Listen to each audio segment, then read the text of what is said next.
როდესაც ირანის რევოლუციური გვარდიის კორპუსთან შეთანხმების შესახებ ხმები ვრცელდება, ირანი ციფრული დუმილის რამდენიმე თვის შემდეგ კლავ ონლაინ რეჟიმში ბრუნდება. რასაც ახლა ნახავთ, ეს არის ვიდეოები, რომლებიც ინტერნეტის გათიშვის პერიოდშია ჩაწერილი. ეს იყო თანამედროვე ისტორიის ყველაზე ხანგრძლივი გათიშვა.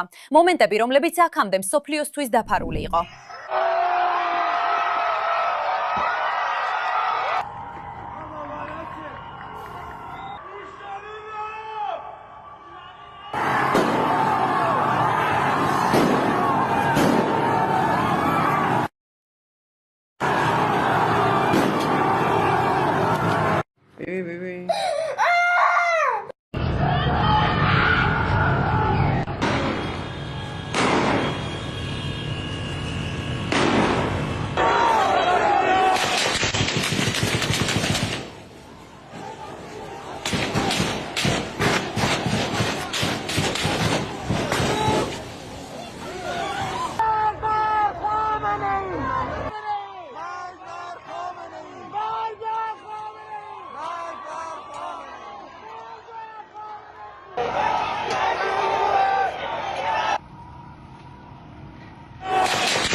აქ ნამდვილად არის რამდენიმე შემაშფოთებელი კადრი. ასევე არის შთაგონების მომენტები, მაგრამ ეჭვგარეშეა, რომ ის კადრები, რომლებიც მაშინვე ვერ ვიხილეთ, მართლაც სასტიკია, როგორც ველოდით კიდეც. ასე რომ, განს შენით დავიწყებთ. რა არის შენი რეაქცია ამ ყველაფერზე? ინტერნეტი, როგორც ვიცით, ნაწილობრივ მაინც ავრცელებს იმ კადრებს, რომლებიც ვიხილეთ ოქტომბრის 7-დან 9-მდე გამართული პროტესტებიდან. ხო, ასე რომ რამდენიმე აზრი მიჩნდება, როცა ამ სცენებს უყურებ. პირველ რიგში უნდა გვახსოვდეს, რომ ინტერნეტის მდგომარეობა მანამდეც არ იყო კარგი. მათ სჭირდებათ VPN-ების ყიდვა, რაც საკმაოდ ძვირია, მაგრამ იცი, ისინი ამას მაინც აკეთებენ. ეს ისეთია, როგორც სიგარეტის არალეგალურად ყიდვა. ეს სწორედ ამას ნიშნავს და მეორე, უნდა გვახსოვდეს, რომ მიუხედავად იმისა, რომ ინტერნეტი ბრუნდება, ჩემი 50,000 და ძმა აღარ დაბრუნდება. და ჩვენ ნახეთ ძალიან ბევრი ვიდეო მასალები ადამიანების შესახებ, ზუსტად ისეთების, როგორიც ბოლო იყო. მათ უბრალოდ ქუჩაში კლავენ თავისუფლების მოთხოვნის გამო. ეს ძალიან ძლიერია და ძალიან შთამაგონებელია. და რაც ყველაზე მეტად მტკივა, ისაა, რომ ამ ადამიანებმა სიცოცხლე დაკარგეს თავისუფლების მოთხოვნის გამო და მსოფლიო ამართლებს იმ რეჟიმს, რომელიც ასეთ რაღაცებს აკეთებს. და ეს იგივე რეჟიმია, რომელიც უნდა გვესმოდეს, რომ იპყრობს და რეალურად აღწევს ჩვენი შვილების დასავლურ საზოგადოებაშიც კი. და როცა ვყვირით თავისუფლება პალესტინას და ინტიფადა, აი ასე გამოიყურება ინტიფადა. მოქალაქეების წინააღმდეგ წასვლა, რომლებიც თავისუფლებას ითხოვენ, ყოველდღიურ ცხოვრებას ითხოვენ და ეს უბრალოდ ძალიან მტკივნეულია. თითქოს სული მეწვის, ვერ ვუყურებ ამას, ვერ ვუძლებ და ხალხმა მალე უნდა გაიღვიძოს. ეს მართლა გულისამრევია. გულისმობ, რომ ხედავ იმ ადამიანებს, იმ ტიპის ადამიანებს, რომლებიც უარყოფენ იმას, რომ ათასობით ირანელი მოკლა რეჟიმმა. იცით, ადამიანები, რომლებიც იმეორებენ აბსურდულ მტკიცებას, თითქოს მხოლოდ 3,000 მოკლეს, რასაც რეჟიმი ამტკიცებს. თითქოს ეს ნორმალურია. თითქოს უბრალოდ 3,000 მოკალით. ეს როგორ შეიძლება იყოს ნორმალური? და რაც ყველაზე მეტად მაწუხებს ამ ყველაფერში, რაც ახლა ხდება, არის ის, რომ აბსოლუტურად მართალი ხარ. საერთაშორისო საზოგადოება მხარს უჭერს რეჟიმს, რომელიც ამ დანაშაულებს ჩადის. ანუ ჩვენ ხო მოვისმინეთ, რამდენი გასროლის ხმა გავიგეთ. ქუჩაში მშვიდობიან დემონსტრანტებზე თოფებით ისვრიან. ისინი არ იყვნენ შეიარაღებულები, მათ იარაღი არ ჰქონდათ. ეს შოკის მომგვრელია. მაგრამ როგორ ვივიწყეთ, რომ თავისუფლებას თავისი ფასი აქვს? და როცა საქმე ეხება მშვიდობიან მოქალაქეებს, რომლებსაც უწევთ თქვან, მე ჩემს სიცოცხლეს დავკარგავ უკეთესი ხვალინდელი დღისათვის, რადგან ასე გაგრძელება აღარ შეგვიძლია. და როცა ვუყურებ დასავლელებს, ვხედავ რამდენად ჩვეულებრივად აღიქვამენ ამას, რადგან მათ ხავთ ადამიანები, რომლებმაც მათთვის წინა ხაზზე იბრძოლეს და დღესაც აგრძელებენ ბრძოლას. და მათ არც კი იციან, რომ ისრაელი სწორედ ის ფარია, რასაც ირანელები ევედრებიან. ისინი ამბობენ, მადლობა, რომ ჩვენს გვერდით დგახართ, ჩვენ ვიცით, რას აკეთებთ. თქვენ გესმით, რას გავდივართ ამდენი ხანი. ეს რომ დასავლელისთვის აუხსნა, თითქმის იგივეა, რაც ვეგეტარიანელ ბავშვს სტეიკი მისცე. ისინი ამას კარგად ვერ მოინელებენ და ერთ მომენტში ბავშვებს ან მოუწევთ შეეჩვიონ ამას, ან თქვან, არა მადლობა, ეს არის რისიც მე მჯერა, ასე მუშაობს ჩემი სხეული. და ეს არის ერთადერთი გზა, როგორაც მე ვხედავ სამყაროს. ჩვენ უნდა მივიდეთ იმ წერტილამდე, სადაც კულტურას შევცვლით ერთი კითხვით. რას გააკეთებდი თუ ისეთ სიტუაციაში აღმოჩნდებოდი, სადაც შენი თავისუფლება ნამდვილად კითხვის ნიშნის ქვეშ დადგებოდა და მისი დაცვა დაგჭირდებოდა. იმიტომ რომ ამ ადამიანების უმეტესობა ამას არ გააკეთებდა. ისინი ძალიან კარგად იციან, როგორ ააფრიალონ დროშები და ატარონ თავზე ჩაის პირსახოცივით ქეფიები ყველგან, იმეორებენ სიტყვებსა და ტექსტებს, რომლებიც სხვებმა მისცეს, რადგან მხოლოდ ამას ჯერათ. მაგრამ ზუსტად ისე, როგორც რეჟიმმა იცის, რომ ეს ადამიანები სასარგებლო იდიოტები არიან, ზუსტად ისე ჩვენ ვერ მივდივართ იმ წერტილამდე, რომ მეორე მხარე დავინახოთ. რადგან ადამიანების უმეტესობა ამ ჩაკეტილ ბუშჩია, ისინი გაჭედილები არიან. ეს უფრო ცუდია ვიდრე ეგ. ვფიქრობ, იცი, შენ თქვი რომ ისინი თავიანთი თავისუფლებისთვის არ იბრძოლებენ. ისინი არ ფიქრობენ, რომ თავისუფლებას იმსახურებენ, რადგან ეს თეთრი დანაშაულის გრძნობა და მთელი ეს კონცეფცია, თითქოს იცი, მე აქ ვარ იმიტომ, რომ ვიღაცა მიტანჯა და მე არ ვიმსახურებ. და ეს იმდენად დიდხანს ჩაუნერგეს დასავლელებს, რომ ისეთ ადგილებში, როგორიცაა შვედეთი, გაუპატიურების სტატისტიკა იმდენად შემზარავია, მაგრამ ეს მიგრანტებია. მათ არ უნდათ ამასთან გამკლავება, არ უნდათ ამაზე საუბარი. ამიტომ თითქოს ნორმალურია თეთრი ქალების მსხვერპლად შეწირვა, რადგან ეს ღარიბი შავკანიანი ან ყავისფერი მამაკაცები მართალი ხარ. გოგოები. იცი, ისინი ესეთ მდგომარეობაში იყვნენ. მათ საკუთარი რწმენა წაართვეს. თითქოს აღარ სჯერათ, რომ თავისუფლებას იმსახურებენ. ისინი დანებდებიან. ისინი არა მხოლოდ არ იბრძოლებენ, არამედ დანებდებიან და იტყვიან: მოდი და დამიპყარი, რადგან ასე ასწავლეს. აი ასეთ მდგომარეობაში ხარ შენ. იცი, ზუსტად ამას წერს ხოლმე გაცაადი, თვითმკვლელური ემპათია. ფიქრობ, ეს ორი სიტყვა საუკეთესოდ აღწერს სიტუაციას და ეს აბსოლუტურად სიმართლეა. მაგრამ მე ვიტყოდი, რომ თვითმკვლელურ ემპათიაზეც უფრო შორს წავიდოდი, რადგან ეს მხოლოდ თვითმკვლელური არ არის. ბოდიში, მაგრამ თუ ირანის მაგალითს შევხედავთ, ეს უკვე მკვლელურიც არის, რა თქმა უნდა. გულისხმობ იმას, რომ თუ შეგიძლია უყურო იმ კადრებს, თუ შეგიძლია ნახო რა ხდება, რა გააკეთა ისლამურმა რესპუბლიკამ, თუნდაც მთელი რეგიონის დავიწყება, რომც მოვინდომოთ, ხომ? თუნდაც საკუთარი ქვეყნის მოქალაქეების მიმართ. ვგულისხმობ, საერთოდ როგორ შეიძლება კონდეს რაიმე პრინციპები, თუ მხარს უჭერ რეჟიმს, რომელიც ამას აკეთებს და იცი, რომ ისევ გააკეთებენ. აი ეს არის. განსაკუთრებით მაშინ, როცა ადამიანები თავს ჰუმანიტარულ ორგანიზაციებად და დახმარების გამწევებად ასაღებენ. რატომ არ არიან ეს ორგანიზაციები ყველაზე ხმამაღალი, ვინც განგაშს ხსნობს და ამბობს, რომ სწორედ აქ უნდა იყოს ჩვენი ყურადღება მიმართული? არ აქვს მნიშვნელობა რა ხდება პოლიტიკოსებთან ან ჰორმუზის სრუტესთან დაკავშირებით, ჩვენ ადამიანების სიცოცხლეზე უნდა ვიყოთ ორიენტირებული. ამაზე არავინ ლაპარაკობს, იმიტომ რომ ისინი, რეჟიმი, არა, რაღაცა სხვა ხდება. კი, ნავთობია, არა.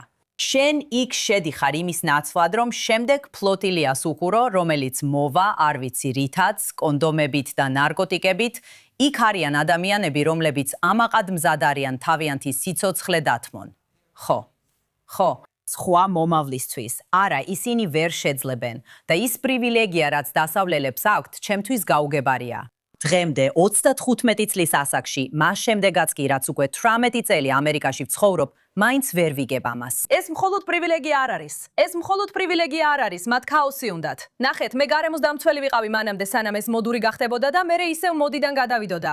მაგრამ თუ გადახედავთ Greenpeace მაგალითად, თუ Greenpeace გადახედავთ, უბრალოდ ნახეთ Greenpeace-ის Instagram-ი, Greenpeace აშეში, დიდი ბრიტანეთი აშეში, ისინი პალესტინაზე საუბრობენ. ისინი ისრაელის ომის გარემოს დაცვით ზიანზე საუბრობენ. ირანზე არაფერი. არც ერთ სხვაზე, არაფერს ამბობენ. ხოველი ერთი საქმე გადაფარა პალესტინის საქმემ. რატომ? იმიტომ რომ პალესტინის საქმე უბრალოდ ქაოსია. იდეა არის ქაოსის მოტანა დასავლეთში, ავლეთში. და სწორედ ამისთვის იბრძვიან ისინი. ეს არის ფარი. პალესტინელებს ქაოსისკენ სულისთვის ფარად იყენებენ. ასე რომ ეს მხოლოდ პრივილეგია არ არის, რადგან პრივილეგია ნიშნავს მე ვარ პრივილეგირებული, მე ამას ვერ ვხედავ. ისინი საკუთარ ინსტიტუტებსა და ქვეყნებსაც კი ანგრევენ, რადგან როგორც კომუნისტებმა გადაწყვიტეს, რომ ხელისუფლებაში მყოფი ადამიანები არასწორად იქცევიან და ამიტომ ქაოსი სჯობს შენებას. შეიძლება დავამატო, რომ საოცარია, როგორ ვერ ხვდებიან ეს ადამიანები, რომ ამ რეჟიმებში, ამ ორგანიზაციებში, იმ ადამიანებს, ვინც ესეთ მართლობაში ცხოვრობენ, მე მათ მართველებს უწოდებ, რადგან სწორედ ესენი არიან ისინი უბრალოდ მართავენ იმ ადამიანების ცხოვრებას, ვინც მათ ქვეშ ცხოვრობს. ისინი რეალურად აიძულებენ მათ დილით იყვირონ სიკვდილი ამერიკას, სიკვდილი ბრიტანეთს, სიკვდილი დასავლეთს.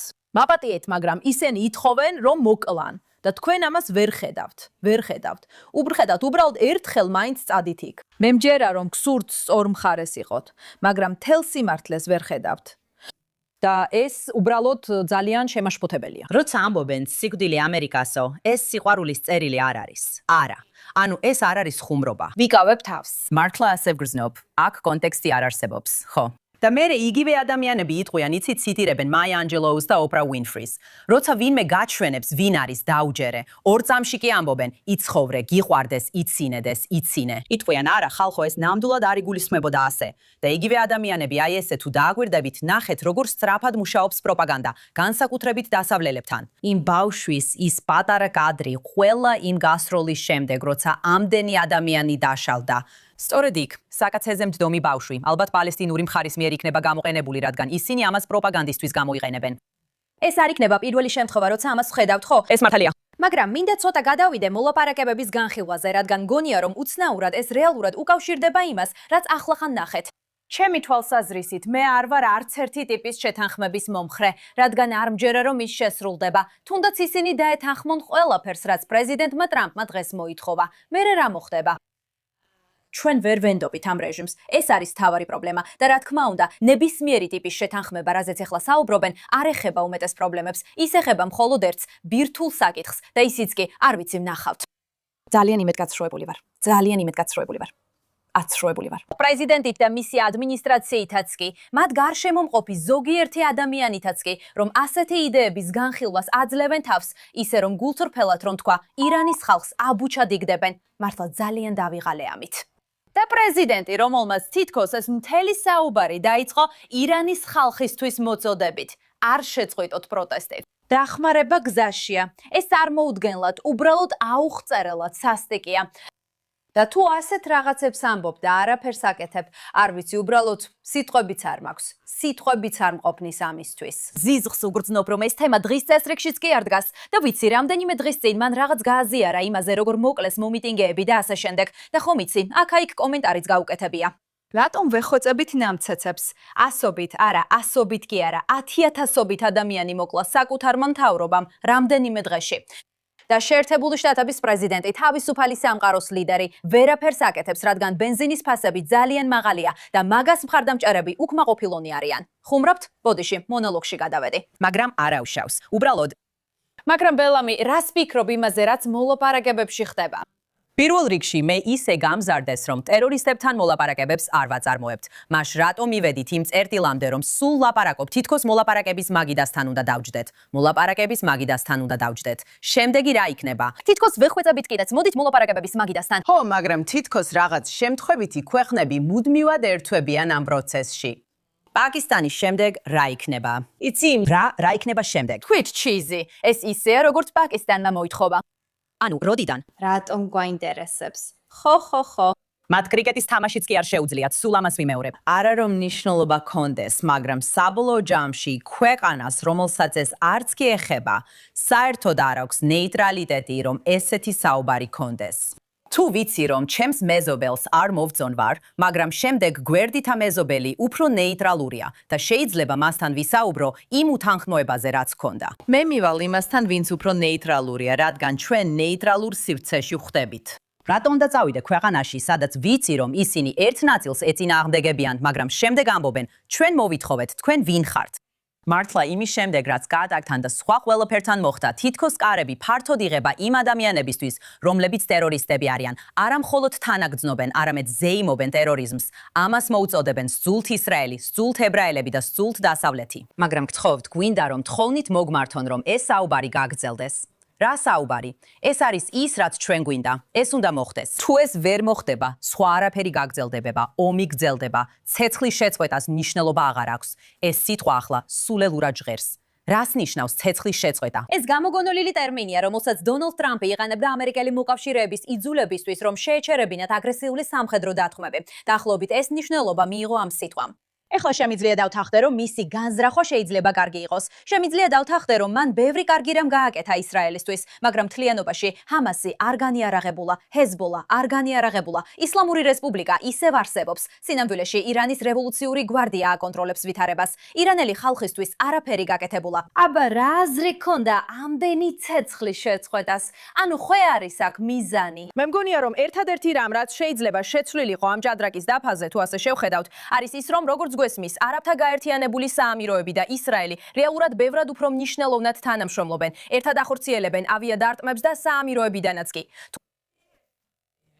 თუ ეშმაკის ადვოკატის როლს შევასრულებ, როგორც თქვი, თუ ცეცხლის შეწყვეტის პირობები ან შეთანხმება საშუალებას მისცემს სხვა რაღაცებს შეიცვალოს და ეს სხვა გზებით ზეწოლა შექმნის, მაშინ მე მომწონს, რომ ნაკლები ადამიანი იღუპება და ნაკლები რაკეტა მიფრინავს. ვგულისხმობ, ჩვენ ლიბანში ვართ და იქაც უამრავი საქმე გვაქვს. ჩვენი ჯარისკაცები ყოველდღე ვიღაც თავის შვილს მარხავს. ასე რომ ძალიან იცით ისრაელის პერსპექტივიდან, როცა ნაკლები ადამიანი იღუპება, ეს კარგია. მინდა რომ ირანის ხალხი იყოს თავისუფალი. ფიქრობ ასეა და ამ კადრების ყურება სრულიად გულსატკენია. ეს მახსენებს 7 ოქტომბერს, მახსენებს ჰოლოკოსტს. ძალიან რთულია ამის ყურება. და როცა იცი რომ საინფორმაციო ომის სურათები მიმდინარეობს, სწორედ ამიტომ გამურთო რეჟიმმა ინტერნეტი. არავის სჭირდება დაფიქრება, რატომ გაკეთდა ეს. იცით, ღაზას თანაუგრძნობენ, რადგან ღაზას აქვს კადრები. ჩვენ არ ვუზიარებთ ჩვენს დაღუპულებს. ეს არასდროს გაგვიკეთებია. ეს იყო მთელი დისკუსია აქტივისტებთან. უნდა გავაკეთოთ თუ არა. ჩვენ როგორც წესი ამას ისრაელში არ ვაკეთებთ და ებრაელებიც ზოგადად ასე არ იქცევიან. მაგრამ ადამიანები პროპაგანდის და ინფორმაციულ ომებს ვიზუალური მასალებით იგებენ, ამიტომაც ინტერნეტი გამორთეს. ასე რომ, თუ შეთანხმება რეალურად მოგცემს საშუალებას, როგორც ისინი ზავის დროს ხელახლა შეიარაღდებიან და მარაგებს ავსებენ, თუ ჩვენს შევძლებთ ორგანიზებას და სწორად მოვიქცევით, მაინტერესებს, იქნებ ჩვენს გონივრულად გამოვიყენოთ ეს დრო. არ ჩასვათ ეს ანაასიფ. კიდევ ერთი წარუმატებელი ზავი, დროებითი ზავი. ხო, სამწუხაროდ, ფიქრობ არ აქვს მნიშვნელობა, ვინმე ჩემს აზრს გაითვალისწინებს თუ შენსას. საბოლოოდ მაინც იგივე შედეგი იქნება. ჩვენ ისევ დავბრუნდებით ოდესმე, ხო? ვეთანხმები, ხო? როცა JCPOA-ის და ყველაფერს უკან უყურებ, ხედავ რომ რეჟიმი არასდროს ასრულებს თავის სიტყვას.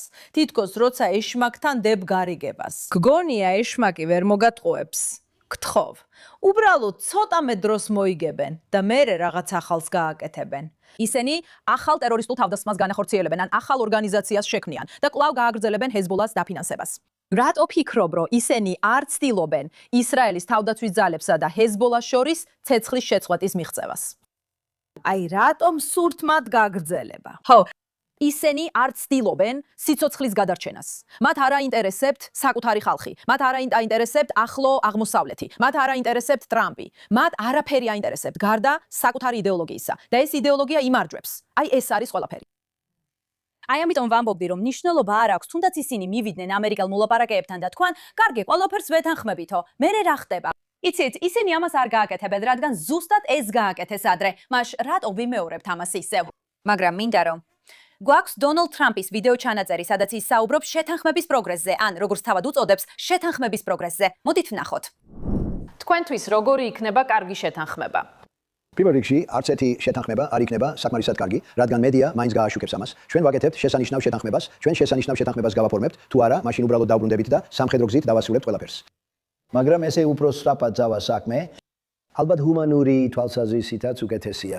ამაში რაღაც სასიამოვნოც არის, იცით, ბევრ სიცოცხლეს გადავარჩენთ. მიუხედავად იმისა, მეორე მხარეა თუ არა, ბევრ სიცოცხლეს გადაარჩენ.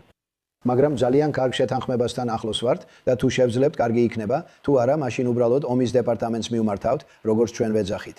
მირჩევნია შეთანხმება მივიღო, რადგან ხელმოწერისთანავე შეგვიძლია სრუტე გავხსნათ. ერთი გარანტია, რაც აუცილებლად უნდა მქონდეს, არის ის, რომ ბირთვული იარაღი არ იქნება. ისინი ამას დაეთანხმნენ და ეს ძალიან საინტერესო იყო. მათ თქვეს, თავდაპირველად თქვეს, ბირთვული იარაღს არ შევიმუშავებთო. მე ვკითხე, კარგი, მაგრამ რა მოხდება თუ ბირთვული იარაღს იყიდით? ეხლა წერია, რომ ჩვენ არ შევიმუშავებთ და არც არანაირად შევიძენთ სამხედრო იარაღს. ეს დიდი განსხვავებაა. ის ძალიან ამაყობს საკუთარი თავით. მე გამოვიჭირე ისინი, რადგან თქვენს რომ არც იყიდიან მას. ანუ რა? და ეს მთელი საუბარი იმაზეც, რომ ფულიც უნდა გამოუშვან მათთვის. თეთრი სახლი ცდილობდა ეთქვა, რომ ეს არ არის ამერიკისგან. თითქოს ეს მათი ფულია, რომელსაც ვიღაც სხვა უჭირავს და მერე ხალხი ამაზე გაბრაზდა. მერე თეთრმა სახლმა თქვა, არა, ამასაც არ გავაკეთებთო. კატარი მათ ფულს ასესხებს და თუ კარგად მოიქცევიან, მერე ჩვენ ფულს გავუთავისუფლებთ. ბოდიში. ჩვენ საუბრობთ ორჯერ უფრო დიდ თანხაზე, ვიდრე ადრე ისლამურ რესპუბლიკას გადაეცა და რა გააკეთეს ამ ფულით. სწორია. ოქტომბრის 7, რომ აღარაფერი ვთქვათ ყველა სხვა ომზე ახლო აღმოსავლეთში, რომლებიც მათ დაიწყეს. ამიტომ იდეა, რომ ამ რეჟიმისთვის ფულის მიცემას არ აქვს მატერიალური თუ ადამიანური შედეგები, სიგიჟეა. გულისხმობ იმას, რომ როცა ვუსმენ როგორ ამბობს, თითქოს ეს ნაკლებ სიცოცხლე შეიწირავს. ვისთვის? შეიძლება ნაკლები ირანის რევოლუციური გვარდიის მაღალჩინოსანი, მაგრამ არა ირანის ხალხი და გრძელვადიან პერსპექტივაში არც არავინ ახლო აღმოსავლეთში. უბრალოდ მინდა რომ გააგრძელოს, მაგრამ ამას მსუბუქად არ ვამბობ. ხო. როგორც უკვე აღნიშნე, როგორც წინა ჯერზე ვთქვი, ეს მისი მემკვიდრეობაა. შენ ეს დიდი ხანია გინდა, ამაზე ქადაგებდი. თავიდანვე შენი ამ მომჩევლის წინააღმდეგ წახვედი, იცი, როცა მან რეალურად ამ ომში ჩაერთო. უბრალოდ დაასრულე საქმე და მართლა აღარ შემიძლია ეს თამაში, რომ თითქოს ხო მესმის, საკმარისი ინფორმაცია არ გვაქვს, რა ხდება დაზვერვის მხრივ და ასე შემდეგ. მაგრამ რაღაც ეტაპზე ბატონო, უბრალოდ შედეგები მჭირდება. ხო, არა იმის მიხედვით, თუ როგორ აპირებთ საკუთარი თავის უკდავყოფას იმის გამო, რომ ცდილობთ ასიამოვნოთ თქვენს ბირთვულ ამომრჩეველს და მათ, ვინც მის წინააღმდეგია, ან კიდევ იმ ადამიანებს, რომლებიც საერთოდ არ არიან ამ პოლიტიკურ სპექტრში ამერიკიდან. ასე რომ, გააკეთეთ ის, რაც გჭირდებათ, რადგან მაინც შეგიძულებენ. ხო. ისრაელიდან ან ებრაელად ყოფნის პირველი წესი. როგორც არ უნდა მოიქცე, მაინც დაგწყევლიან. ასე რომ უბრალოდ გააკეთე ის, რაც საჭიროა. ხო, ასე რომ ხან, რას ამბობენ ირანელი ხალხი, ვისთანაც საუბრობ, ყველა ვისაც მე ვესაუბრე, გაბრაზებულია. ხო. მითხარი ამის შესახებ. ხო, ირანელები და სხვაებიც ყველგან ფიქრობენ, რომ მე მაქვს კავშირები მოსადთან და მთავრობასთან და ძმაო, არასწორად იგებ. მე უბრალოდ მსახიობი ვარ, ჩემს საქმეს ვაკეთებ. მაგრამ მართლა ასეა, მათ უნდათ რომ ჩვენ ვილაპარაკოთ, იმიტომ რომ იციან, თუ ისინი უფრო ხმამაღლა ილაპარაკებენ, შეიძლება მოკლან, შეიძლება სიკვდილით დასჯა მიუსაჯონ. და მიუხედავად იმისა, რომ სიკვდილით არ გსჯიან, როცა ამ ციხეებში ხარ, უბრალოდ იქ კვდები. თუ ხალი ხარ, სიკვდილი ბევრად ჯობია იმას, რასაც იქიდან. ამიტომ ეს არის დიდი რისხვა, ეს არის დიდი იმედგაცრუება და თითქოს ცირედი იმედის ეკოც არის. რაც მე ვგრძნობ, თითქოს არის იმედი, რომ ტრამპი არ დადებს გარიგებას, ისინი არაფერს გააკეთებენ მასთან. ისინი ფიქრობენ, რომ ტრამპი, ნეთანიაჰუ და ყველა, ვინც ჩართულია, ბიზნესმენები არიან. ასე რომ იციან, რას აკეთებენ. იმედია ასეა. მაგრამ მე ვფიქრობ, ეს ზედმეტად ოპტიმისტურია და მე ოპტიმისტად ვარ ცნობილი. კარგი. მაგრამ მე უბრალოდ მართლა იმედი მაქვს, რომ ირანელები მიიღებენ იმ თავისუფლებას, რომელსაც იმსახურებენ. იმიტომ რომ ისინი თავისუფლებას ითხოვდნენ და პალავის დაბრუნებას. მაგრამ არავინ იღებს მათ ლიდერს ისე სერიოზულად, როგორც მათ სურთ. და მე ვამბობ, აბა ვის უსმენთ? ხო, ეს სიგიჟეა. ეს სიგიჟეა. მაგრამ იცი, ჩვენ გვაქვს მთელი ეს ტრამპის დინამიკა, რაზეც საუბარი დავიწყე. და ეს მაწუხებს აქ, რადგან ვფიქრობ, რომ ირანია ყველაზე მწვავე საკითხი. დიახ. მაგრამ ამ მთელ რეგიონში, როგორც დასავლეთი, კარგი, ტრამპს კონკრეტულად არ ვახსენეთ, მაგრამ დასავლეთმა ისრაელი ამ მდგომარეობაში ჩააყენა, რომ ეთანხმება ცეცხლის შეწყვეტას, თუ ამას საერთოდ შეიძლება ცეცხლის შეწყვეტა ეწოდოს. და შეზღუდვა ნიშნავს, იცით, ისრაელის ფეხების მოჭრას, მაშინ როცა გადარჩენას, პირდაპირ გადარჩენას ტერორისტულ ორგანიზაციებს გადასცემენ. არ მესმის, რატო აღიქვამს ვინმე ამას ძლიერ პოლიტიკად. ეს უკიდურესად სუსტია. ანუ ეს უბრალოდ დაცინვაა. დონალდ ტრამპმა გამართა პრესკონფერენცია ღაზას ცეცხლის შეწყვეტის შემდეგ და განაცხადა, რომ მან 1000 წლიანი კონფლიქტი მოაგვარა. ანუ რა, ჰამასი არ განიარაღებულა. მათ კატეგორიულად უარი თქვეს თქვენს ცეცხლის შეწყვეტის წინადადებაზე, რომლის მიღებასაც თქვენ ითხოვდით და შემდეგ მიდიხართ მედიასთან და ამტკიცებთ, რომ მედია იტყუება, როცა ამას აღნიშნავს. ეხლა მე პირველი ადამიანი ვარ, ვინც აღიარებს, რომ ნამდვილად არსებობს ტრამპით შეფრობის სინდრომი, 100%-ით ეს არსებობს და ოფსაკუთრებით მედიაში. მაგრამ როცა ადამიანები გაკრიტიკებენ, იმიტომ რომ რეალურად ცდებით და არ მიგიღწევიათ ის, რასაც ამტკიცებთ, რომ მიაღწიეთ და ამის შედეგად ადამიანები იღუპებიან, აქ პრობლემა გვაქვს. ეს დიდი პრობლემაა. მაგრამ მინდა გადავიდე ჩვენს ნაძირალებსა და გმირებზე, რადგან ვიცი დღეს ბევრი ისტორია გვაქვს გასაზიარებელი. როგორც ჩანს, არასდროს არის ნაკლებობა ნაძირალებსა და გმირებში. შოშანა, შენით დავიწყებთ. ვიცი ამ კვირას განსაკუთრებული ამბავი გაქვს ჩვენთვის. პირველ რიგში ასევე წარმოვადგენ ფლორს, რომელიც აქ არ არის. ჩემი ამ კვირის უსინდისო ადამიანია. გასაკვირი არ არის, მამდანი, ნიუ-იორკის მერი. ეს არის პირველი შემთხვევა ისრაელის დღის აღლუმის ისტორიაში, როდესაც ნიუ-იორკის მერი არ მიუღია მონაწილეობა და არ დასწრებია აღლუმს. და იცით, მინდა რაღაცა ვთქვა. შეგიძლიათ გქონდეთ თქვენი პოლიტიკური შეხედულებები და შეგიძლიათ გქონდეთ თქვენი პოზიციები, სხვადასხვა საკითხზე, როგორც ინდივიდს. მაგრამ როცა საჯარო პირი ხარ და ყველას მერი უნდა იყო, დიდი თავხედობაა, რომ ისრაელის დღის აღლუმზე არ გამოცხადდე. შეგიძლიათ გქონდეთ პოლიტიკურ საკითხებზე განსხვავებული შეხედულებები ისრაელთან დაკავშირებით. შეგიძლიათ თქვათ, რომ არ ეთანხმებით იმას, რასაც ისინი აკეთებენ, მაგრამ საერთოდ არ გამოცხადდეთ. გულწრფელად რომ თქვა, ბევრი ნიუ-იორკული ფრაზა მინდა ეხლა გამოვიყენო. ნიუ-იორკი საოცარი ქალაქია. და რადგან ნიუ-ჯერსიში გავიზარდე, ნიუ-იორკი ჩვენთვის თითქოს უკანა ეზო იყო. ასეა. გულწრფელად რომ გითხრათ, გუშინ ნიუ-იორკში ხალხს ვესაუბრე და ისინი განადგურებულები იყვნენ. ისინი საკონტროლო პუნქტებს გადიან. ჰელიკოპტერები დაფრინავენ პარადის თავზე. ესეთი რამ არასდროს ყოფილა. ბევრ პარადზე ვყოფილვარ ნიუ-იორკში. ყოველთვის მხიარული იყო. იტალიელებიც ყველა გარეთ იყო და ყველა ერთობოდა. ყველა აღნიშნავს სხვის მემკვიდრეობას და სხვის იცით სიამაყის გრძნობას. და წელს ისეთი უსაფრთხოების მძიმე ვითარება იყო, რომ ებრაელებს ეგონათ ნიუ-იორკში ებრაული სიამაყისა და უსაფრთხოდ ყოფნის შეგრძნების დასასრული დადგაო. და ახლა სიტყვას გადავცემ ფლერს, რადგან ვიცი, რომ ის ადგილზე იყო. მაგრამ მინდა ვთქვა, რომ ეს არის რაღაც, რაზეც ხალხმა ყურადღება უნდა გაამახვილოს, როცა უყურებთ გზას, თუ როგორ მივედით აქამდე. ეს ძალიან დიდი ეტაპია. მაგრამ მოდით მოვისმინოთ, რა სიტყვის ფლერი. აქ ვართ ნიუ-იორკში, ისრაელის აღლუმზე, წვიმაში. და საოცარი დასწრება იყო, გუბერნატორიც მოვიდა და ყველა მაღალი თანამდებობის პოლიტიკოსი. მხოლოდ მანდანი არ იყო. მაგრამ ვის სჭირდება ის, რა უნდა ვთქვა? ანუ, იცი, მარჯე ვინ არის ამ კვირის ნაძირალა? ვინ არის შენი ამ კვირის ნაძირალა? ღმერთო ჩემო, რამდენია? ალბათ მამდანი ნიუ-იორკს ანგრევს და ის იტალიელი ნაძირალი მეძირალა მერი.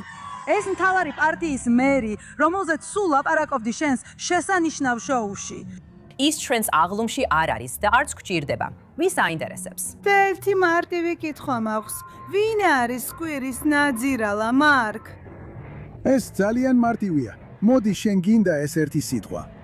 კაცო სულელი. ამ კაცმა ყველაფერი ასე გაართულა. ვაუ, არ ვიცი.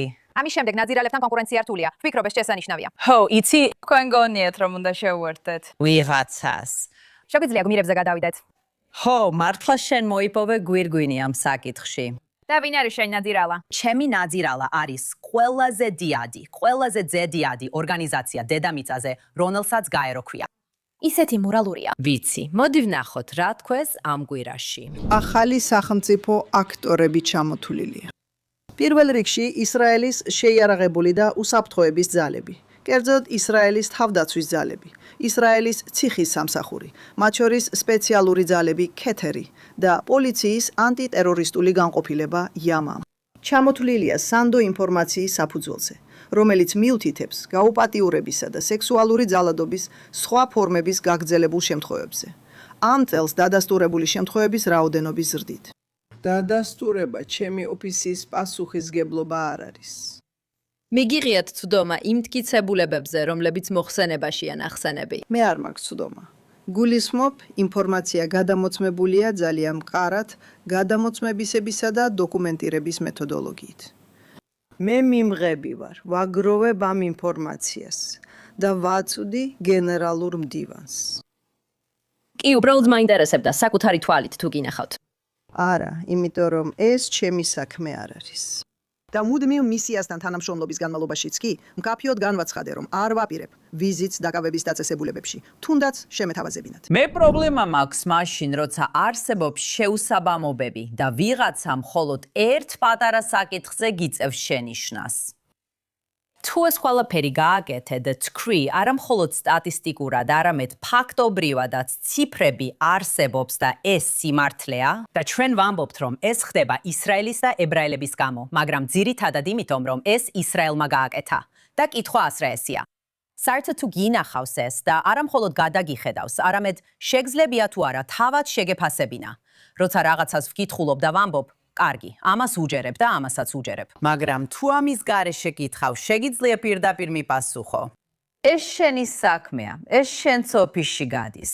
როგორ გაბედე და თქვი, რომ ეს სინამდვილეში შენი საქმე არ არის. რადგან ეს თქვენს დეპარტამენტს გადასცეს, განა მაინც არ არის თქვენი დეპარტამენტის პასუხისგებლობა, რომ რამე გადაამოწმოთ. შენ ჟურნალისტი ხარ, თუ რამეს არასწორად იტყვი და ფაქტები არ არის გადამოწმებული, ეს როგორ გეხება შენ? კი, ეს 100%-ით ჩემი ბრალია. ბოდიშის მოხდა, მაგრამ არა, როგორც ჩანს, კაიროს მიხედვით ეს მათზე ნამდვილად არ ვრცელდება. თუ მათთან მივა, შეიძლება მოგვიანებით თქვან. ჩემს ყურადღებას მიიპყრო იმან, რომ შეიძლება რაღაცაში ვცდებოდით. მას ერთი მომენტი ჰქონდა, როცა შეეძლო ეპასუხა, მაგრამ რა თქმა უნდა, ისრაელის დემონიზება ყველაზე მნიშვნელოვანია და სწორედ ამას ეწინააღმდეგებიან ისინი. და როგორ ბედავთ, რომ ფიქრობთ, თითქოს აზრი აქვს, ესეთ მასიურ ბრალდებას იმის გათვალისწინებით, რაც თქვით და თან არც კი აგზავნით დახმარებას ღაზაში. ამდენი სხვადასხვა დარღვევა მოხდა. მაგრამ მისი თქმით ის უპირატესობა, რაც მას აქვს იმ ადგილას, სადაც ზის, ორგანიზაციის სახელით, რომელმაც 10 წლეულების განმავლობაში ვერაფერი გაუკეთა კაცობრიობას, იმიტომ რომ სინამდვილეში ადამიანების დახმარებასთან საერთო არაფერი აქვს. სადეთ კითხოთ აფრიკაში მცხოვრე ბავშვს კვაში ორკორით და ბუს, რომელიც სხვათა შორის გადახდილი მსახიობი არ არის, საწავიდა ის ფული, რომელიც 10 წლეულების განმავლობაში შეწირულა. ის ბავშვები ისევ ბანაკებში არიან, იმ ბავშვებს ისევ შვებს, ისევ ხოცავენ, ის ოჯახები ისევ იშლება. მოდით ბოკო ჰარამზე ვილაპარაკოთ, ძალიან ბევრი. სხვადასხვა რამ გააკეთეს მათ, მაგრამ იმ ერთ მომენტში ისრაელის გამო მან თავის თავზე აიღო. ეთქვა, რომ ეს ჩემი საქმე არ არის. ინფორმაცია ხომ პირდაპირ აქ არის. ისე საზიზღარია. არა, გაერო ზურგი გვაქცია ჩვენ, როგორც ქალებსაც. როგორც ბავშვი, როგორც გოგო, მე ირანში დავიბადე. და ძალიან ბევრი გოგოა, ვისაც არ ქონდა ის ბედნიერება, რომ სხვა ქვეყანაში წასულიყო. მე გამიმართლა ამით, ამ მომავალით, რომელიც აქ ისრაელში შემეძლო მქონოდა და მე მქონდა კიდეც. და ყოველ ჯერზე როცა ამას ვხედავ, როცა ვუყურებ, მე 15 წლის ვიყავი, როცა ვუცნებობდი იმ სცენაზე ყოფნაზე. ვაპარაკობ ირანში გოგონებზე და იმაზე, როგორ თხოვდებიან 9 წლის გოგონები. და ისინი რეალურად იხიდებიან მაგალითად მამაკაცებზე, რომლებიც 60 წელს გადაცილებულები არიან. მაგრამ ეს იმდენად მტკივნეულია და ეს კიდე უფრო მტკივნეული გახდა 7 ოქტომბრის შემდეგ, როცა 2 წელი ველოდებოდი გაეროს გამოჩენას და თქმას, რომ აი რაღაცა მოხდა იქ ისრაელში 7 ოქტომბერს. მათ თქვეს, მტკიცებულება არ გვაქვსო. ცხადი იყო, მოიცადე. ამის შესახებაც მაცნობე. კეთყვით რაღაცას, ვერ ვხედავთ ამას, ვერ ვხედავთ მტკიცებულებას. Ray Charles-ი, ხო? Ray Charles-ი. არა. და შემდეგ ირანის რევოლუციური გვარდია დანიშნეს ქალთა საბჭოს ხელმძღვანელად, როგორც არ უნდა იყოს. და ეხლა ისევ იმავეს აკეთებენ სხვათა შორის. გუშინ კი გაეროში კიდევ ერთ პოზიციაზე წარადგინეს ისინი. დაჯერება ძნელია. მართლა? ვერ ვიკებ. არ ვიცი, მე როგორც ბოდიში, არა. შენ ნაძირალა ხარ, ასე რომ კარგი. კარგი პასუხია. და ამასთან დაკავშირებით. არა. ასე რომ ამით მივესალმები ჟან-ნოელ ბარეს, საფრანგეთის ევროპის და საგარეო საქმეთა მინისტრს. და მან ახლახან გამოაცხადა, რომ საფრანგეთი მიიღებს ზომებს ღაზას ფლოტილიის ფრანგი აქტივისტების სავარაუდო არასათანადო მოპყრობისა და სხვა საკითხებთან დაკავშირებით. და ხო, მან ბევრი რამ თქვა ისრაელის წინააღმდეგ და იმაზე, რომ ჩვენ არ ვართ კარგები და არ ვართ მისაღები. მაგრამ ნება მომეცით ერთი რამ ვკითხოთ. თუ ნავი შემოვა თქვენ საომარ ზონაში, რას გააკეთებდით? თუ ეს ადამიანები ყველა ვინც ამ საკითხებზე კომენტარს აკეთებს, უბრალოდ მისცენ ფლოტილიებს საშუალება, რომ მივიდნენ ღაზაში. მაგრამ როცა მათ მოკლავენ, ან იქ მყოფ ქალებს ჰამასის ტერორისტები გააუპატიურებენ, ვინ იქნება დამნაშავე? ისევ ისრაელი. და ასევე თუ ამ ფლოტილიებს აწყობთ, მინდა რომ პატარა ჯგუფებად წახვიდეთ უკრაინაში და დაეხმაროთ უკრაინელ ხალხს, მინდა ვნახო, როგორ მოიქცევიან რუსები, როცა თქვენ არა, იგივე მოძრაობები გაიმეორეთ. არა, პირდაპირ და გძელად იმოძრავეთ. რა პრობლემაა? იცი რა? წადი. გააგზავნე ეგ დედააფეთქებულები. საოცარია. და გექნება ზაფრანი, გექნება გი, გექნება ჩაი. შესანიშნავია. და ციხეები? წამალი და ლიკორიცა. კარგი, როგორც გინდა. მე უბრალოდ ძალიან დავიღალე პოლიტიკოსებით, რომლებიც ცდილობენ პიჯაკებში გამოწყობილები ილაპარაკონ და საერთოდ ვერ იგებენ რეალობას. და ძალიან წუხარ თქვენთვის მესი. ეს არის. უბრალოდ,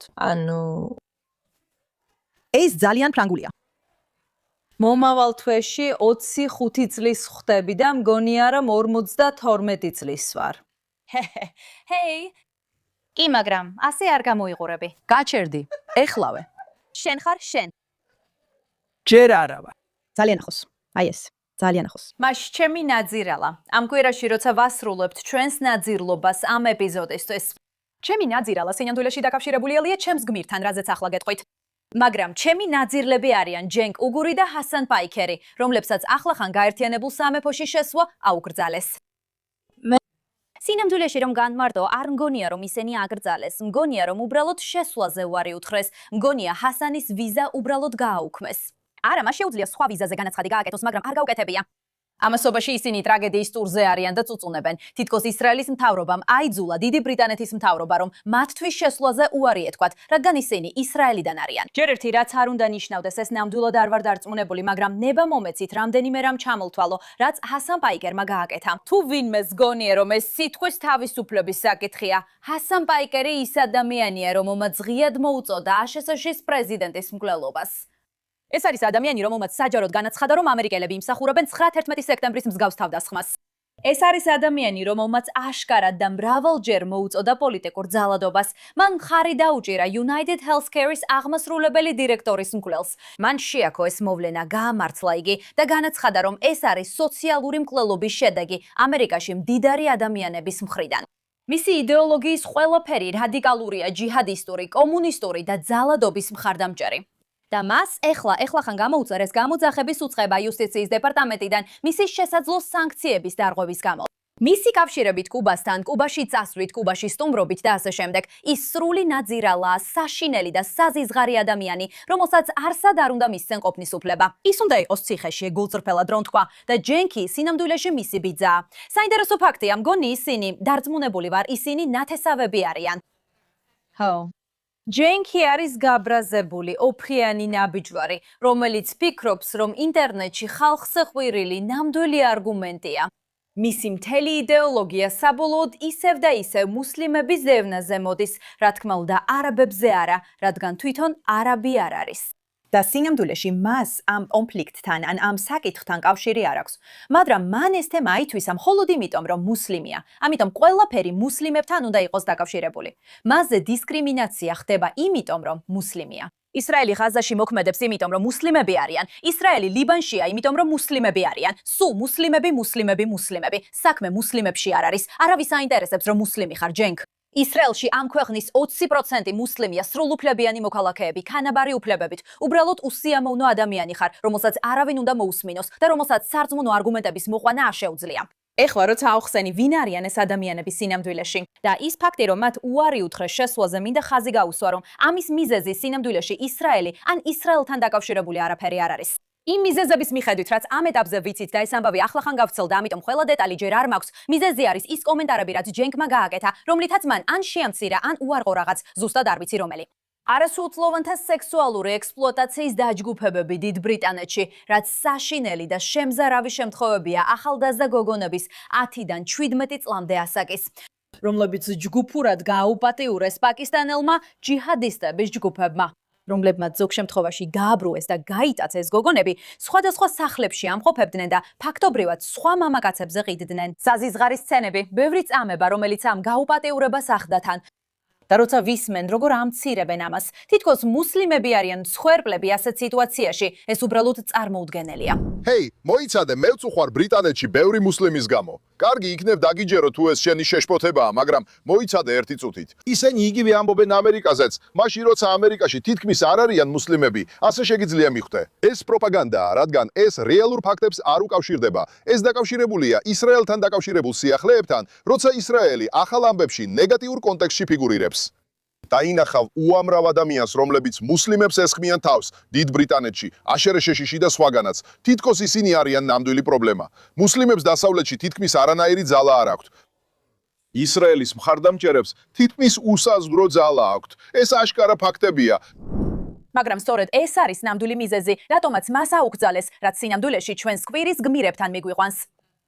ეს სასაცილოა, რადგან ის ადრე ჩემი ნაძირალა იყო და ის ნამდვილად ნაძირალაა, მაგრამ ამ ქმედებისთვის ის ჩემი კვირის გმირია. შაბანა მაჰმუდი, რომელიც ცნობილია როგორც ანტი-ისრაელის აქტივისტი, თავადაც იყო მოძრაობა თავისუფლება პალესტინას წევრი. ის იმყოფებოდა პროტესტებზე, სადაც სკანდირებდნენ ინტიფადას, მან უარი თქვა ამის დაგმობაზე. ზოგ შემთხვევაში ის კარგი ადამიანი არ არის.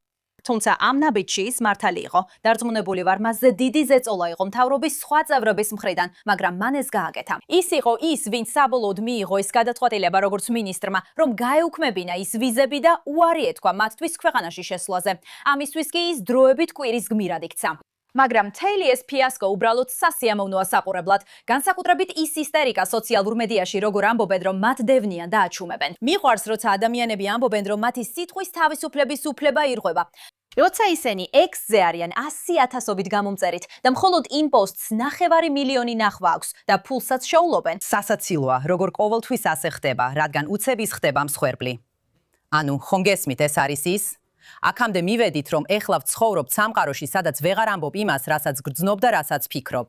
ბატონო, მე პირდაპირ მივწერე Twitter-ზე, რომ მიხარია ბოლოს და ბოლოს ეს ვარჯიშის კლასი გაიარე, რომელსაც FAFO ეწოდება. ანუ, ხო გესმით, მაგრამ მე არ გირჩევთ, რომ სამუდამო აბონემენტი აიღოთ, რადგან იცით, ეს უფრო ცუდია, ვიდრე ოზემპიკისგან ჩაცვენილი სახე. რადგან ის სულ ავად გამოიყურება, სულ პირიდან ქაფი მოსდის და ასეა. და მე ყოველთვის უბრუნდები იმას, რაც თურქეთში მოხდა. როცა იმ კაცმა ერთ-ერთმა მინისტრმა თუ რაღაც მსგავსმა ისრაელის წინააღმდეგ რაღაც ძალიან ბინძური თქვა და მერე მაშინვე დაეცა და 3 დღის შემდეგ გარდაიცვალა. მე ვამბობ, უბრალოდ ფრთხილად იყავი. იქნებ ერთ დღეს ზედმეტად ბევრი ქაფი მოგივიდეს და ეგ მოხდეს. მაგრამ ვფიქრობ, ეს ლამაზია და სასაცილოცა. უბრალოდ პოეტური სამართლიანობაა. ეს არავისგან არ მოდიოდა.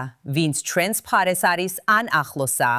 ეს ისრაელისა და ებრაელების მთრისგან მოვიდა, ვინც ეს გაგიკეთა. უნდა ყავდეს. უკეთესი მეგობრები გჭირდება. და მთელი ეს იდეა სიტყვის თავისუფლებაზე უბრალოდ აბსურდულია. იმიტომ რომ რა თქმა უნდა ამ ადამიანებიდან არც ერთს არ ქონდა კომენტარი იმაზე, რომ მგონი 12 თუ 13 სხვადასხვა გამომსვლელი იყო ამისთვის, ხო იცი? მარჯვენა ფრთის მიტინგის მონაწილეებსაც უარი უთხრეს გაერთიანებულ სამეფოში შესვლაზე. ეს მათთვის ნამდვილად უჩვეულო არ არის, ასე რომ იდეა თითქოს მათ ისრაელის გამო ავიწროებენ. ნამდვილად თავხედობაა. ხო, ესენი არიან ჩემი ნაძირალები და ჩემი გმირები ამ კვირაში. მოდი კონან, ვინ არის შენი გმირი? ჩემი გმირი მოусმინე, მე ძალიან აღელვებული ვიყავი. ეს ყველაფერი ძალიან როგორც ლურჯი მთვარე და ყველაფერი უბრალოდ მოქმედებს ჩემზე. მე ვარ მშვილდოსანი ასცენდენტით და ასე შემდეგ. ასე რომ მოусმინე, მშვიდად ვიქნები ამაზე. კამილე ფაიაზი, ჩემი გმირია. ხანდახან ბევრი არაფრის თქმა არ გჭირდება, მაგრამ მე განვავრცობ, უბრალოდ უყურე ამას. მაქვს მნიშვნელოვანი გზავნილი ებრაული საზოგადოებისათვის დიდ ბრიტანეთში და ბირმინგემში. თუ ოდესმე შეგაშინეს ამ დროშის აწევაზე, თუ ოდესმე შეგაშინეს ებრაელად ყოფნაზე, უბრალოდ უყურეთ შემდეგ ვიდეოს თუ როგორ დგანან ირანელები ბირმინგემის ქუჩებში ისრაელის ხალხის მხარდასაჭერად. მოდი ვნახოთ ვიდეო. ისრაელზე ხარ ჩაჭედილი. ისრაელია მთელი თქვენი იდენტობა. წინიდან, რადიკალური ისლამიდან და ჰამასიდან, მდინარი და ზღვამდე ისრაელი იქნება თავისუფალი, არა წადი. იერუსალიმში 200,000 მუსლიმია. ამასობაში გაერთიანებულ სამეფოში ყავს რეალობას მოწყვეტილი რადიკალი ისლამისტები, რომლებიც ამბობენ, რომ გენოციდია. მოდი განგიმარტავ იმ გენოციდს, რომელზეც ლაპარაკობ. და როცა პალესტინა იწყებს ომს, რომელსაც ვერ ამთავრებს, ეს ხდება გენოციდი. გენოციდი. ცრემლები მომდის ამას რო ვუყურებ, რადგან იყო დრო, როცა მეშინოდა, მე თქვა, რომ ისრაელიდან ვარ.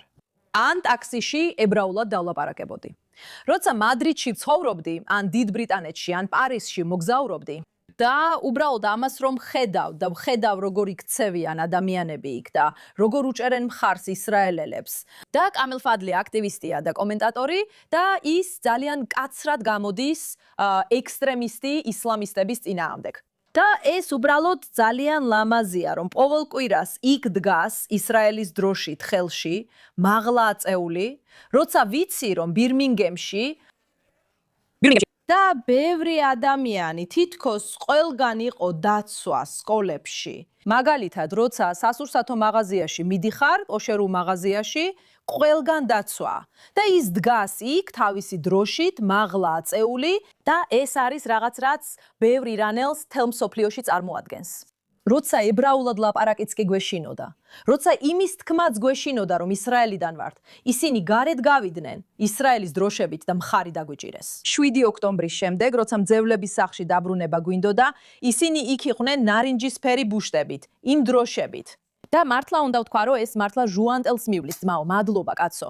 ვაუ, ეს ისეთი მშვენიერია სანახავად. გეთახმები, ეს მართლა გულსახარია. მართლა ცოტა ისეთი ადამიანი, ვინც მზადაა გამოვიდეს და თქვას, რა ჯანდაბა გჭირთ, რატომ არის ყველა იდიოტი? და ეს მართლა გულსახარია. და უნდა ვთქვა, რომ არასოდეს მინდოდა მამაკაცი ყოფილიყავი. მაგრამ არის რაღაც უსაფრთხოების შეგრძნება მამაკაცობაში, რაც გაძლევს საშუალებას ასეთი რაღაცებებიც გააკეთო. Ho, არ მგონია ქუჩაში ეს გავაკეთო და ვიცოდე რომ უსაფრთხოდ ვიქნები. იმიტომ რომ ძალიან პატარა ვარ და არც ერთ საბრძოლო ხელოვნებაში არ ვარ კარგად მომზადებული. მაგრამ როცა ვხედავ ბიჭს, რომელიც ძლიერია, თავდაჯერებული და აშკარად შეუძლია ერთ ან ორ ბიჭს გაუმკლავდეს, მე მის უკან დავიმალებოდი. მე რამდენიმე კვირაში ოქსფორდში ჩამოვდივარ. ხო, ეს მართლა კარგი იდეა. ის ისეთი სულელია. შენც უნდა მოხვიდე. შენც უნდა მოხვიდე. მელანი, ვინ არის შენი კვირის გმირი? ჩემი ამ კვირის გმირი სპენსერ ბრატია და ეს ხდება დღეს ლოს-ანჯელესის მერის არჩევნების წინა საღამოს. მაგრამ ასევე ყველაფერთან ერთად, რაზეც ახლახან ვილაპარაკეთ მამდანის შესახებ, ვფიქრობ, რაც ამ კაცში დავინახე, სწორედ ამისთვის მინდა მიულოცო მას. არ არის კონკრეტული ვიდეო ან რამე მსგავსი, უბრალოდ ეს ყველა ვიდეოა. არა, ვიცი რომ არის. ისეთი ბევრია, მაგრამ ეს არ არის ერთი კონკრეტული რამ, არ არის ერთი კონკრეტული კლიპი, რომელიც მართლა გამოირჩევა, რომ თქვა, აი ეს არის. ეს არის ის, თუ რამდენად მტკიცედ დგას მას შემდეგ, რაც თქვა, მერობაზე ვიყრი კენჭსო. და ბოლომდე მიხვება ამ ყველაფერს, როგორც ადამიანი, რომელიც გასართობი ინდუსტრიიდან მოდის, რომელმაც სახლი დაკარგა პალისადებში ხანძრის დროს, მაგრამ სინამდვილეში ესმის ჩვეულებრივი ადამიანების. და არ ეშინიო თქვას, არა, ეს საცხოვრებლის პრობლემა არ არის. ესენი არიან ადამიანები, რომლებიც ნარკოტიკების ზემოქმედების ქვეშ არიან და ამის ნაცვლად მათ შეუძლიათ იცით რაღაცები გააკეთონ, მაგალითად, თავშესაფარში წავიდნენ, დაიწყონ სისუფთავე ცხოვრება და ასე შემდეგ. ამისთვის შესაბამისი სერვისები არსებობს, მაგრამ ისინი უბრალოდ ირჩევენ, რომ ასე იცხოვრონ. და იმ ლიდერებთან ერთად, რომლებიც უკვე იქ არიან, თუ გინდათ მათ ლიდერები უწოდეთ, ანუ ქარენი ბოდიში შენთვის გოგო, ეგ მართლა მის სახელი არ არის. ეგ სინამდვილეში მის სახელი არ არის. და ის საშინელია. და მისი ვიდეო ვნახე და იქ იყო, იცი, რაღაც კლოუნების ცირკის ტიპის ტრანსკალი, შავი კანის, ყვითელი თმით, რომელიც ამბობს, დიახ, დედიკო, შენ ხარ ის. და ეს არის ის, როცა გესმის ერთი რამ, რომ ამბობენ, ტრანს ადამიანების სიცოცხლე მნიშვნელოვანია. მოულოდნელად, იქ არიან ადამიანები, რომლებიც შიშით არიან დაშინებულები, სადაც ყველაფერი იდენტობის პოლიტიკაში გადადის და ისინი იტყვიან, ხო, მას ჩვენი საქმე ადარდებს. სად იყო ის, როცა თქვენი სახლები იწოდა? ის აფრიკაში იყო და ძალიან მშვიდად ატარებდა დროს სხვათა შორის და რეალურად რა გააკეთა მან?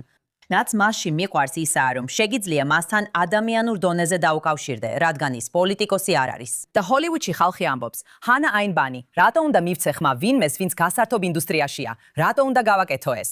ჯერ ერთი თქვენ საკუთარ თავს ვერიდანთ, ასე რომ ნუ დამაწყებინებთ საუბარს. მაგრამ ჰოლივუდის ბევრი წარმომადგენელი მის წინააღმდეგ გამოვიდა და არიან ისეთებიც, ვისგანაც ამას არასდროს ელოდებოდი, რომ იტყვიან, არა, მოვჩით. ხო, საკმარისია, მეტი აღარ შეიძლება. საკმარისია. ხო, ანუ ლოს-ანჯელესი მთლიანად რადიკალურმა მემარცხენეებმა ჩაიგდეს ხელში, არა უბრალოდ მემარცხენეებმა. კარგი. რადიკალური მემარცხენეები უკვე მრავალი წელია. ანუ გევინ ნიუსომის სრული ხუმრობა, მათ გაანადგურეს ეს შტატი და მე ლოს-ანჯელესიდან ვარ. ამიტომ ეს ჩემთვის ძალიან გამაღიზიანებელია, რადგან ეს ისეთი ლამაზი შტატია, იმდენი რამ აქვს შესათავაზებელი, ასეთი მრავალფეროვანია და იმდენი კარგი რამ არის. და მათ პირდაპირ თავიდან ბოლომდე გაანადგურეს ეს შტატი, დაუჯერებელია რაც გააკეთეს. მე ლოს-ანჯელესში ვარ, 5 წლის შემდეგ დავბრუნდი ლოს-ანჯელესში სტუმრად და ვერ ვიცანი. ეს იყო სრული, ნამდვილი, უსახკაროთა აპოკალიფსი იყო. და ეს ყველაფერი მთავრობის არასწორი მართვის ბრალია. მათ არიციან ბიუჯეტის დაბალანსება, არიციან როგორ უზრუნველყონ ის სერვისები, რისთვისაც მოქალაქეებს უზარმაზარ გადასახადებს ახდევინებენ. ანუ დაუჯერებელია რაც ხდება და ქარენბასი უბრალოდ სასაცილოა. ვინც მისთვის აძლევს ხმას, მართლა აღარ აქვს ტვინის უჯგეს, ტვინის უჯრედები დარჩენილი. შემიძლია. როგორ შეგიძლია იყო დემოკრატი და მისცე ხმა ქარენბასს, როგორ? იმიტომ რომ მე არ მესმის. ძალიან ბევრი ადამიანისთვის, ვინც ელიტურ ბუშტში ცხოვრობს, ეს ყველაფერი მათ სასარგებლოდ მუშაობს, რადგან მათ ეს საერთოდ არ ეხებათ. და ისინი საერთოდ არ ზიანდებიან ამით. რამდენიმე თვის წინ შტატებში ვიყავი. არა, არც კი რამდენიმე თვის წინ, რამდენიმე კვირის წინ ლოს-ანჯელესში ვიყავი. ბევერლი ჰილს რომ გასწდები, თითქოს სამყაროს სტოვებ. თუ ბუშჩი არ ხარ და რეალურად ლოს-ანჯელესში მოძრაობ, იქ ნარკოტიკებით გაბრუებული ზომბების ქალაქია. ძალიან საშიშია. რამდენად საშიშია, რომ მაშინაც კი, როცა ყველა ღია საზღვრებს და მიგრანტებისთვის თავშესაფარ ქალაქი ითხოვს, უჩევნიათ მოქალაქეებს ასე მოექცნენ და ასე დატოვონ. მაგრამ სასტუმროებს ხსნიან, ფსიქიატრიულ განყოფილებებს იყენებენ არალეგალი იმიგრანტებისთვის, რომლებიც რეალურად უფრო დიდ პრობლემა და თვირთად აწვევიან თქვენი ქალაქისთვის და თქვენი ხალხისთვის ვიდრე ეს. ესე რომ ეს სრულად უჯერ მხარს Spencer Pratt-ს და მომწონს ის ფაქტი, რომ მიუხედავად იმისა, რა შეხედულებები აქვს და რა პოზიციაზე დგას, ის არც პოლიტიკოსია, არც სხვა რამ. იმედია ხალხი შეძლებს აგებინოთ პასუხი თუ მერად გახდებით. წარმატებებს გისურვებ Spencer. მადლობა, მადლობა, მადლობა. ვაუ. კარგი, სანა, ვინ არის შენი გმირი? ბოლოს, მაგრამ არანაკლებ მნიშვნელოვანია. ჩემი გმირი სინამდვილეში მშვენიერი კონტრასტია ამ ეპიზოდის დედისა და დონის თემასთან და ეს არის ჯესიკა ტიში. ითქვა ეხებოდა იმას, გძნობთ თუ არა უსაფრთხოებას და იცით რატომ არ მიდიხართ აღლუმზე და მან თქვა, აი ნახეთ რა თქვა მან. პოლიციის კომისარო ვატრაიმე შეშფოთება იმის შესახებ, რომ მერი არ იქნება იქ ავადმყოფებისთვის, პოლიციელებისთვის და სტუდენტებისთვის. არა, ეს მერის გადაწყვეტილებაა, რომ არ მიიღოს მონაწილეობა აღლუმში და ეს ჩემი გადაწყვეტილებაა, რომ სიამაყით მივიღო მონაწილეობა.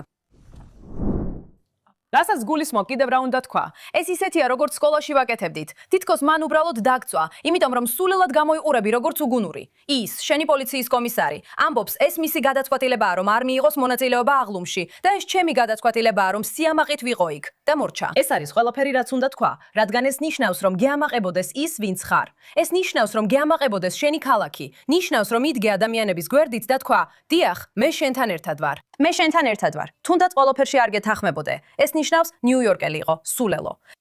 ბოდიში ეს გმირს ეხება. ჯესიკა, მადლობა რომ ჩემი გმირი ხარ. მადლობა რომ ძალიან ცოტა სიტყვით თქვი ის, რაც ყველას გვინდოდა დედა დონისთვის გვეუბნა. ძალიან კარგად თქვი, ქალბატონო. ფიქრობ, მან აჩვენა ელეგანტურობა და ისეთი ეფექტური დასასრული, როგორც ასე. აი ესე. ჩემზე უკეთ. მე ვერც კი ვისმენ ამას. ისეთი იყო, თითქოს ეთქვა, მორჩა. ამაყად. ხო, როცა ეს დავინახე, ვიფიქრე, ჩემი გმირი. გმადლობთ, ის ნამდვილად გმირია. ამ კვირაში ნამდვილად გმირია. და დონიც ნამდვილად ნაძირალაა ჩვენ ყველასთვის. დღეს ქალაქებზე ვსაუბრობთ, გვაქვს ლოს-ანჯელესი, ნიუ-იორკი, ირანი. იმედია, ყველა იმუშავებს. დიახ, ვაუ. ესეც ასე ამ კვირისთვის ეს იყო ყველაფერი კვადზე, მაგრამ რა თქმა უნდა, მომავალ კვირას ისევ დაგიბრუნდებით JNS TV-ზე და მოგაწვდით უახლეს ამბებს. ვიმედოვნებთ, რომ სიტუაცია უკეთესი იქნება ლოს-ანჯელესისთვის, ბირმინგემისთვის, ირანისთვის, ნიუ-იორკისთვის, ყველასთვის, ყველა ზემოთ ჩამოთვლილისთვის.